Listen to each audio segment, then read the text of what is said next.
If you look at a map of Europe, Monaco almost feels like a mistake. A tiny strip of land on the Mediterranean coast. France behind it, the sea in front of it, luxury apartments stacked into cliffs, a palace on a rock, a casino that became a legend, a Formula One circuit that runs through ordinary streets. And somehow, this place is not just a rich neighborhood of France. It is a country. It has a prince. It has a flag. It has borders. It has its own government, its own laws, its own police, its own seat at the United Nations, and a name recognized around the world.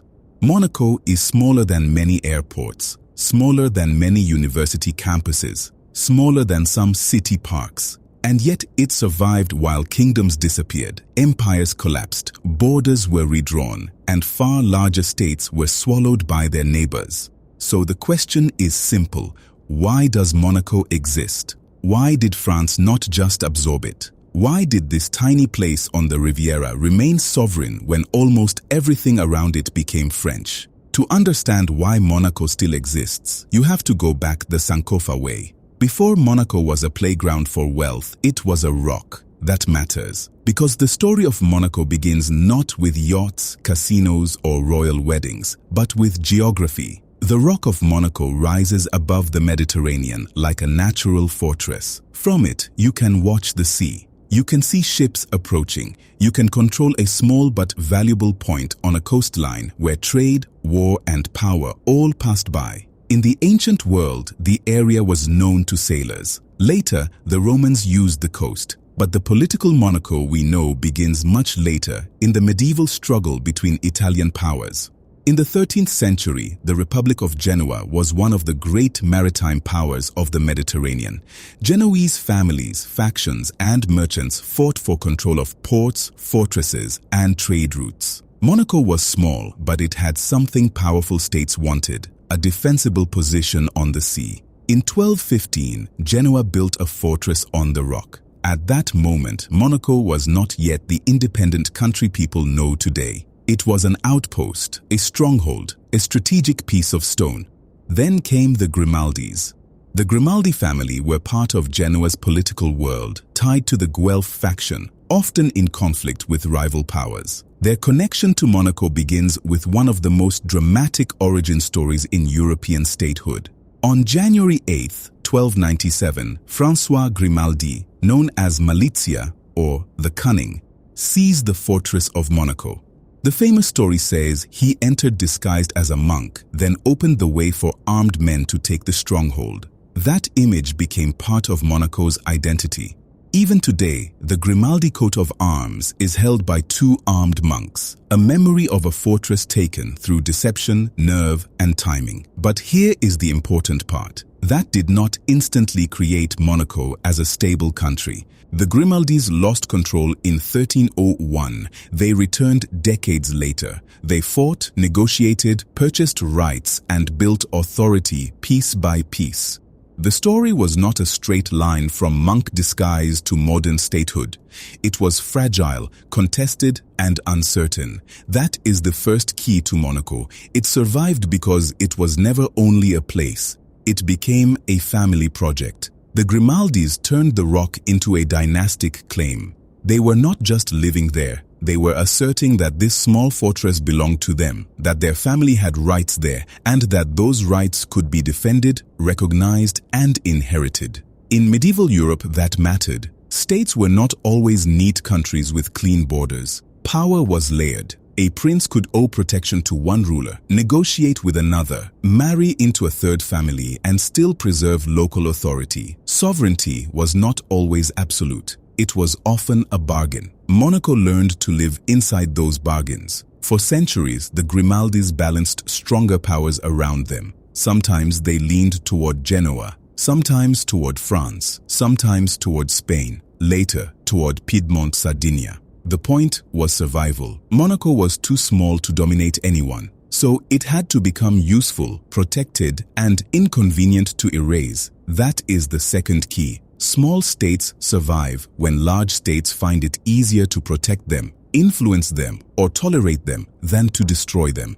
By the late 15th century, Monaco's position had strengthened. Its independence was recognized by major regional powers. In 1489, France and Savoy recognized the sovereignty of the Lord of Monaco. This did not mean Monaco was safe forever, but it meant the Grimaldi claim had moved from local ambition into recognized diplomacy. Recognition is one of the quiet forces in history. A border can begin as a wall.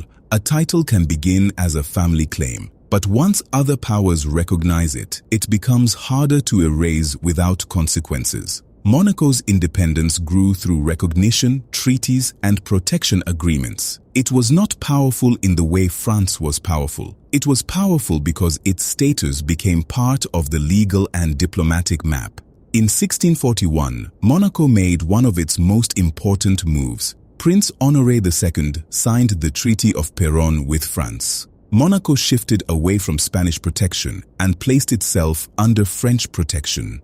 France recognized the sovereignty of the Prince of Monaco, and Monaco accepted a relationship of protection with the much larger kingdom next door. This was a delicate arrangement. Monaco was not equal to France in military strength. That would have been absurd. But it did not need to be equal. It needed a protector.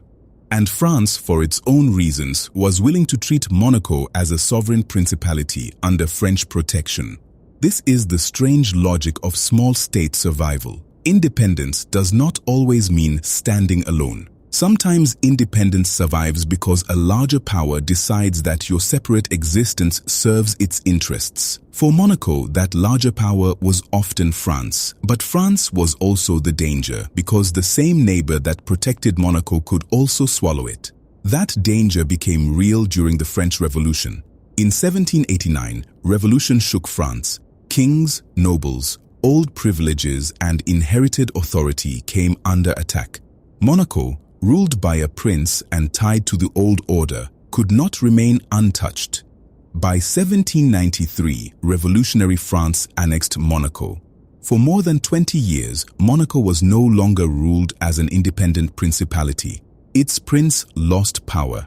Its old system was broken into the machinery of revolutionary and then Napoleonic France. If the story had ended there, Monaco would not exist today. It would simply be another part of the French Riviera. But Napoleon fell. Europe was rearranged. The old map was partly restored. And Monaco returned. After 1814 and 1815, the principality was restored under the Grimaldis, but not exactly as before. Monaco came under the protection of the Kingdom of Sardinia, also known as Piedmont Sardinia, the power that controlled much of the surrounding region before Italian unification. Once again, Monaco existed through protection, not because it could defeat armies, but because the diplomatic settlement of Europe gave it space to return. But the 19th century brought a crisis that nearly destroyed it. At that time, Monaco was not just the tiny territory people know today. It included Menton and Roquebrune, towns to the east with land, people, and revenue. These were not decorative possessions. They mattered to Monaco's survival. Then, in 1848, revolution spread across Europe. Menton and Roquebrune rebelled against the authority of the Prince of Monaco. They declared themselves free cities under Sardinian protection. For Monaco, this was catastrophic. Imagine a tiny state losing most of its territory, much of its population, and a major part of its income. That is what happened. The principality became politically weakened and financially strained. The Grimaldi still held Monaco, but the old shape of the state was collapsing. Then came a wider European shift. In 1860, France acquired Nice and Savoy from the Kingdom of Sardinia. That changed the map around Monaco. The territory surrounding the principality became French. Monaco was now pressed even more directly against France. The unresolved question of Menton and Roquebrune had to be settled. In 1861, Monaco and France signed a treaty. The Prince of Monaco renounced his rights over Menton and Roquebrune in favor of the Emperor of the French. In exchange, Monaco received 4 million francs. The treaty also dealt with borders, roads, railway access, customs, and the practical relationship between the two neighbors. This treaty was a wound and a rescue at the same time. Monaco lost most of what it had once been, but it gained something crucial, a clearer, more durable independence. For the first time in centuries, Monaco was no longer under the same kind of protecting power arrangement that had defined its earlier survival. It was reduced but more clearly sovereign. This is one of the great ironies of Monaco. It became smaller in order to survive. The Monaco people know today exists because the larger Monaco of the past was broken apart. The old lands were gone, the revenue was gone. The principality had to reinvent itself or fade into irrelevance. That is where Monte Carlo enters the story. Prince Charles III faced a brutal problem. Monaco could not survive as it had before. It had lost Menton and Roquebrune. It could not tax its tiny remaining population into prosperity. It needed a new economic engine. The answer was gambling, tourism, and luxury. In 1863, Monaco granted a concession to what became the Société des Bains de Mer. The casino project began to turn Monaco from a weakened principality into a destination. At first, this was not the polished Monte Carlo of postcards. It required roads, hotels, transport, capital, and reputation. But the timing helped. The railway reached Monaco. Wealthy Europeans traveled to the Riviera. The Mediterranean coast became fashionable, and Monaco offered something neighboring France had restricted in many places: legal gambling in a glamorous setting. Monte Carlo became more than a casino. It became Monaco's reinvention strategy. A tiny state with little land turned image into income. It sold climate, glamour, risk, aristocracy, performance, and escape.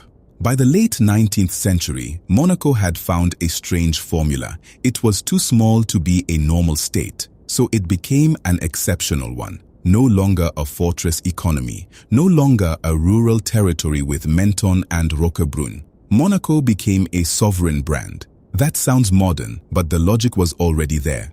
The prince, the palace, the casino, the sea, the luxury hotels, the rituals, the flags, the cliffs, the international guests, all of it made Monaco visible far beyond its size. Visibility matters. A forgotten microstate is vulnerable. A famous microstate becomes harder to ignore. But fame alone does not protect sovereignty. Monaco still needed law.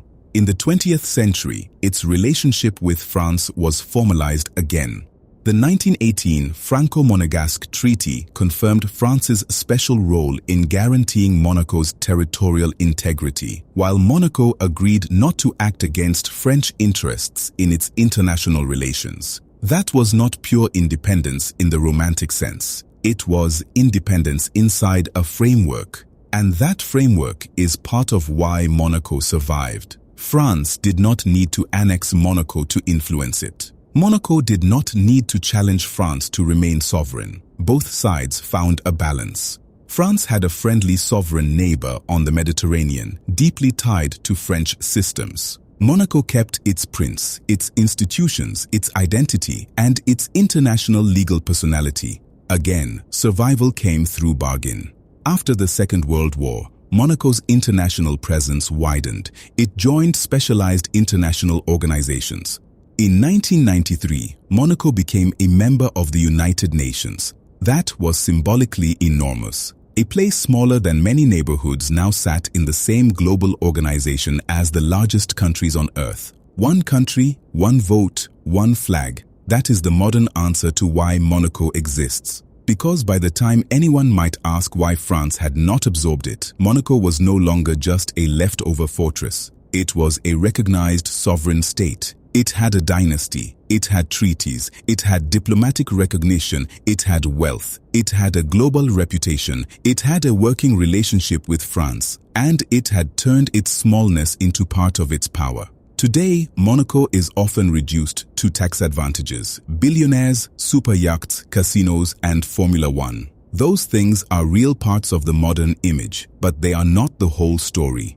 Behind the glamour is a much older pattern, a small political body surviving by adapting again and again. First, a fortress, then a family stronghold, then a recognized lordship, then a protected principality, then a state annexed and restored, then a country cut down to a fraction of its old size, then a luxury economy built because the old economy had failed, then a modern microstate with international recognition.